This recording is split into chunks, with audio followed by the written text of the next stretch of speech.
thing. We are simply a resource to be used and cultivated and, capitalized on. That's why we exist for in terms of the worldview of the people that run the world. And it's not some shadowy cabal of people that have secret meetings. It's thousands and thousands, tens of thousands of independent, not solely independent, but semi-independent rich people that, they don't have secret meetings, and they don't get together and take votes on what the situation is going to be, but they all know, because they all arrive at the same position. It's like a Chomsky model of propaganda, but apply it to governance. Like they all know what the right decisions for them are and how we are diametrically opposed to that. And that is the area in which Marx was fundamentally right. And capitalists will admit and hold it in their own innate consciousness that Marx was right, that they have a completely, inversely proportional relationship in terms of fulfillment and happiness and wealth and growth than the people that they actively exploit. And that's just the reality of work, life, democracy, and the world. I can't think of any country that exists on the fucking planet that where this is not the case. Okay. I have not been to every country. I'm not going to say that, no community could exist that does not have this. But even in countries in which the West considers, like countries like China, for example, this is probably still the case. It's just less pronounced and severe than it is in North America. So the question is, what do we do about this? Because when I look at Palestine, for example, dire situation, horrible, horrific genocide that is occurring every day, and you get treated as though you're bringing up wokest bullshit to bring it up in any situation that's not like permitted political expression on social media where nothing actually happens. I mean, like if you ever tried talking about Palestine in the workplace, like how did that go? How did that go, chat? How was that? So we live in a world in which these kinds of things happen to people that aren't that far away. I think a lot of people have a misunderstanding about the world. They think that things that are happening in other countries that are horrible and violent, even when they're being perpetrated by the government of their own country, they still somehow see themselves as separated, especially Americans. But if you've traveled anywhere, even like going to Israel is only like 3 movies and a Xanax away. Like it's really not that far. It's really not that. Nothing is that removed. We live in an interconnected world. The things that are allowed to happen to anyone, that especially like I'm not talking about some faraway place where no one in the Western world is involved, although you'd be hard-pressed to find a fucking example in which that even exists. But just imagine it did, as a juxtaposition to something like the genocide in Gaza and in Palestine. In a situation like what's happening there, like we are there. It's the same people. Like it's America. It's the people you see in the street. It's your customers. They are the people that are benefiting. Like how we could stop this from home. That's the point I'm trying to make. Like Americans and people in Canada and in North America and in the West in general, and all of the suppliers to Israel and the military industrial complex, we could stop this from home. We wouldn't have to go there. That's how interconnected it is. That we could stop it without leaving where we are thousands of fucking miles away. Just conceptualize that. You know, so that's how close the genocide in Gaza is. You could stop it from where you are. So it's here. And what I'm trying to get at ultimately is that if the perpetrators of that kind of violence and the people who are in control of stopping it or continuing it, the people that are making those kinds of decisions about whether or not that violence happens in the world, if they live amongst you, what do you think they're gonna do to you? You know, what do you think the Lockheed Martins and all of these absolutely genocidal fucks in the Western world are gonna do once the climate collapse and the implosion of this order happens? What do you think those systems of violence? How do you think they're gonna express themselves? Do you think they're just gonna go away? No, they are going to be used against you. They are going to use, I mean, I've said this long before October. I've said this for like almost 10 years now, that anything you see being done by the Israelis to Palestinians, that's like, you're going to see that the NYPD using the same technology in 5 years. So like, this isn't, when people, you know, treat me when I talk about Palestine as though I'm trying to be some, they're like, oh, Mother Teresa carrying, like, I'm selfish as fuck. Okay. Like, I don't care about social issues because I care about other people. I care about social issues because I'm also oppressed, motherfucker. Like so are you. Like it's only propaganda that has made you believe that that the concept of social justice is about empathy, which that has to be at the core. I obviously do care about other people, but like, I'm just trying to make the point that we are all impacted. There's the percentage of people, like, you are not one of the people. Whatever hustle and grind set bullshit you might have been led to believe, you are not one of the people that is going to survive the next 30 years. Like, unless we actually do something to stop it. And at this point, the machine is so quickly rolling that the things that we would have to do to stop it, like, people make the historical analysis to revolutions of the early industrial era of, say, you know, the Paris Commune, or the Russian Revolution of 1917, or the Chinese Revolution of fucking whatever. Like people could make those comparisons, but what capitalism is now and how advanced it, like, they didn't have robot drone armies, AI controlled robot drone armies. Like, we're cooked. We are cooked unless we act immediately.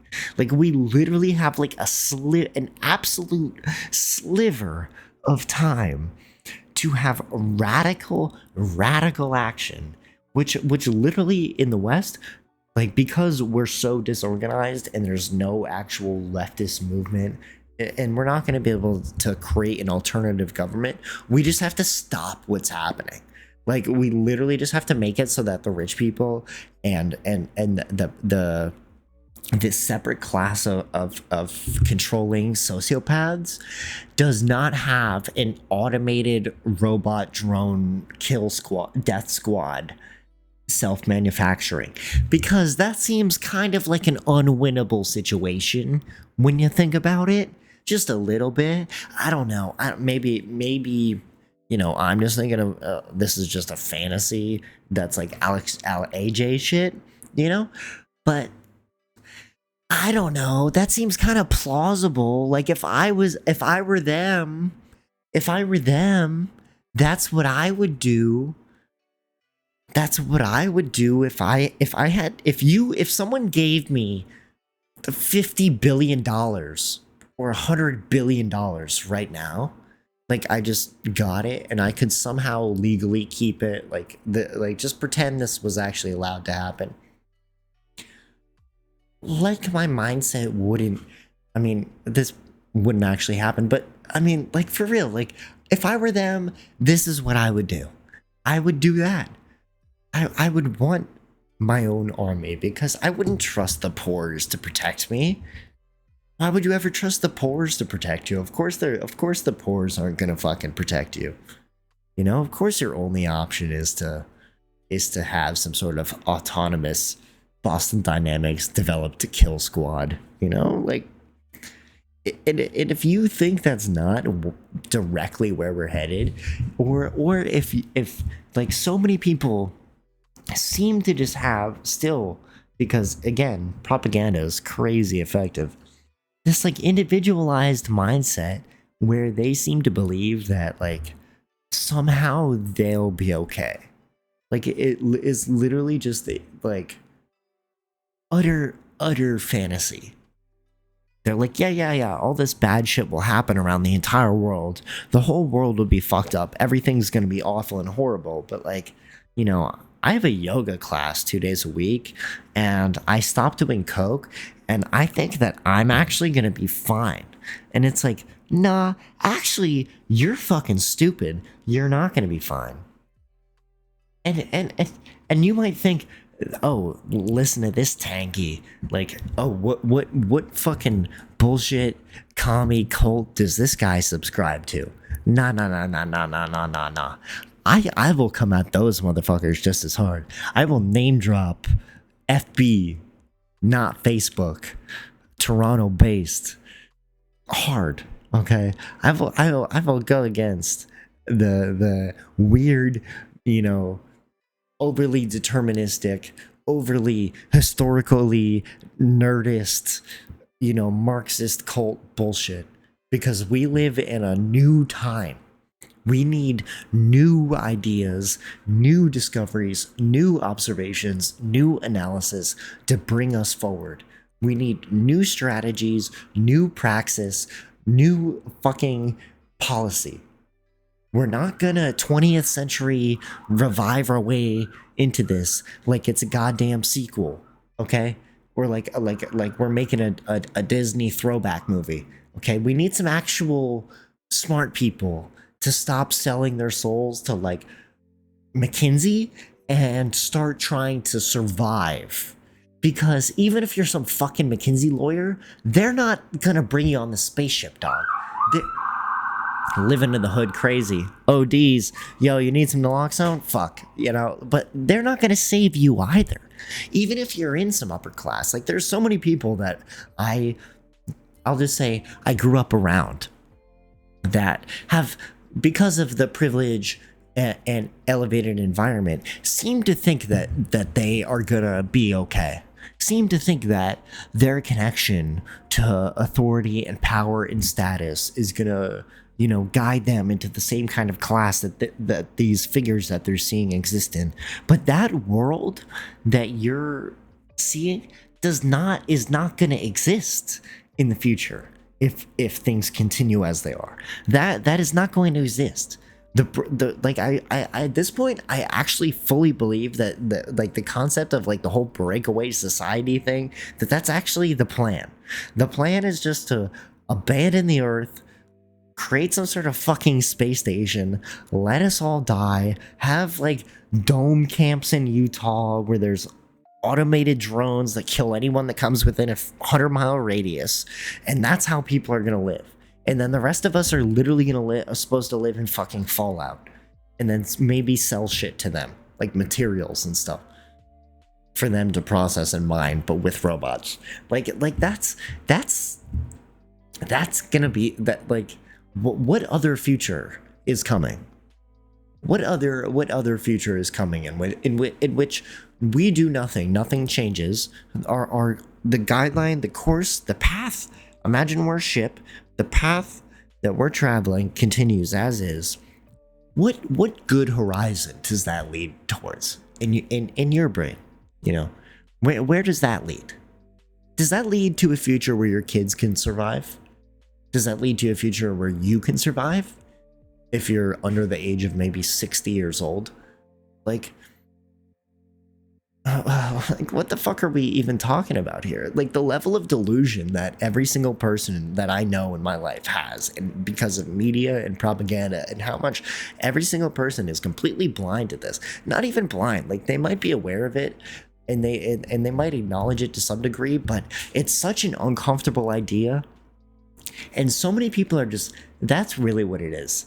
That people have images of themselves and of their capabilities and capacities and that are somewhat positive to make it through the world. Maybe I don't, because I'm not as much of a fan of myself as other people are of themselves, perhaps. But I don't think I'm a cynic to see the world in this way. I think there's so much evidence that this is the suggestion that to deny this at this point seems like actually like just willful delusion. So if you're doing something like just you're going to refuse to commentate on a genocide in Palestine because you work for the military industrial complex and you think that doing so is going to jeopardize your position, well, congratulations. Like, they're going to bomb your fucking family, and you know, you're going to get how that, like, the karma is going to come. And it's not going to be in the next life. You're not going to have some boomer retire to the suburbs situation, you know. And I'm not going to say there's going to be some class justice. I'm just going to say, like, the breakaway society is going to abandon or kill you too. They're not bringing you with them. They're not bringing you. Unless you're born into that shit, they're not bringing you. So when you're trying, you look like a fucking idiot. Like, instead, we need to get together, figure out what the fuck we're going to do. And obviously, I'm not going to be part of this. I shouldn't do that. Actual smart people should do that. Of course. Not me.